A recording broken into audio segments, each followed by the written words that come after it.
Right now I'm on Culberson Road in Colquitt County as residents began to pick up the pieces from yesterday's storm. Right now along this stretch of the roadway, extensive damage was done after yesterday's tornadoes. And today, guess who I got to talk with? Who? I got to talk with Chef Chris Walton, who is going to tell us some amazing recipes as the winter times come up with some catfish. Vice President Harris took a tour of some small businesses displaying their exhibits at the holiday market event in Washington, D.C. on Saturday. The Albany Civic Center has a new and somewhat temporary designation as Dougherty County commissioners seek a bigger venue location for the backlog of murder trials. Suppose one day you go to your car, you get inside, crank it up, hear a loud, unusual noise. More than likely, you've been the target of a catalytic converter theft.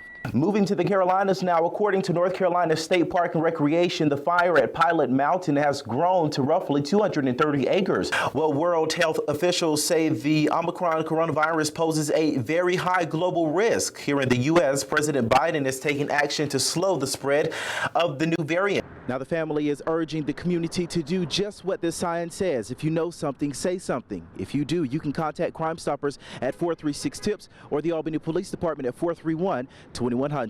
Moderna and Pfizer say they can adjust their vaccines as needed. Johnson & Johnson, on the other hand, is already testing its vaccine effectiveness against the variant. After a traffic stop Sunday turned into a drug bust, 47-year-old Tara Evans of Vienna was first pulled over for an expired tag. And for this first-time reporter here at the Ag Expo, it was certainly a moving experience.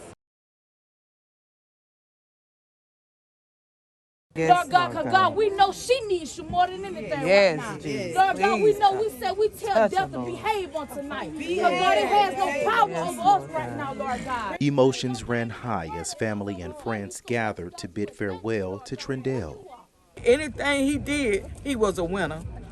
He was a winner in all respect. Dolores Reddick describes the kind of young man her grandson was and how happy he made her. I just thank God for the time I had with him. She tells me how her grandson's death impacts her. I have to hold it in to keep myself from falling apart. Trendell's friends heard much like his grandmother. He was a good friend. Like she said, he always had a smile on his face. He made sure everybody was great. Yeah. Everybody was good every time we went somewhere. Positive vibes. Cynthia Hooks, Sheffield's aunt, wants to send this message out to everyone. Love your family. Hold your family. Pray with your family. And just love. Love is conquers all. Needless to say, he was joyful. He was happy. He felt love. He felt free. He wasn't a child that was denied or deprived. He wasn't a child that was mistaken or forgotten. He wasn't a child that wasn't sure of himself. He was confident. No matter what he did it good, and he kept a smile on his face. And that's the memory of Trendell they want to remember him by. Today, we come here with countless people all across the world to celebrate the life and the legacy of a good and a great man, Dr. Martin Luther King Jr.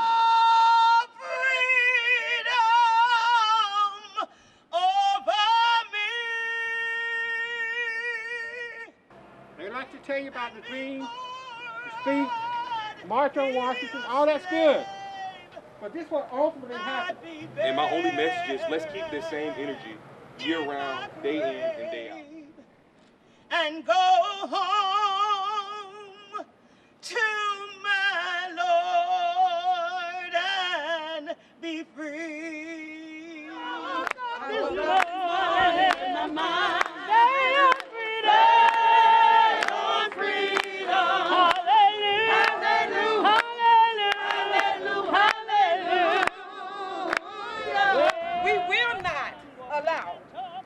Tranquility to prevail in this land until Martin Luther King's dream is no longer a dream, but it is a reality in every aspect of our living.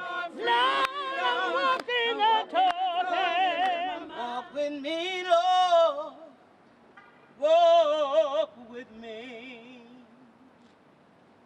Martin Luther King saw the power of people getting together. It was here that he learned that it was not a political movement, it was a people movement. And what you see out here today is people. And my hope is that they get the reason why they were here and that they carry on the torch. Don't stand on anybody's shoulders, but carry on the torch.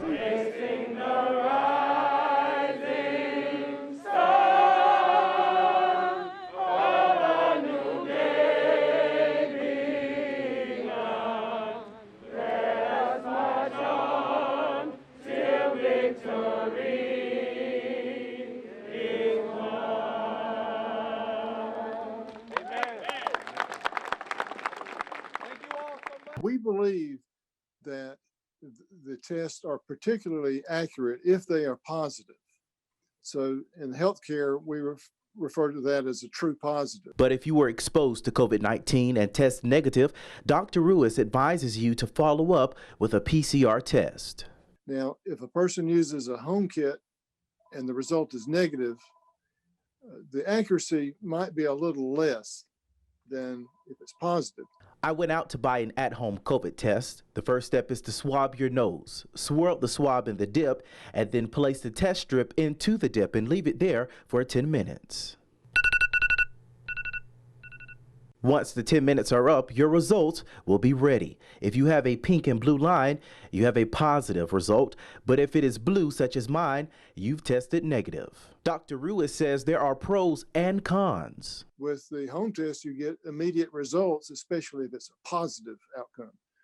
Whereas if you go somewhere to get a PCR test, it could be 24 hours, it could be several days. Suppose you're experiencing symptoms, what's the risk of exposing others?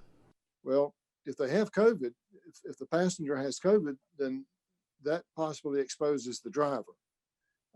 Another thing is when a person with COVID goes to one of our testing sites, they potentially expose the healthcare worker.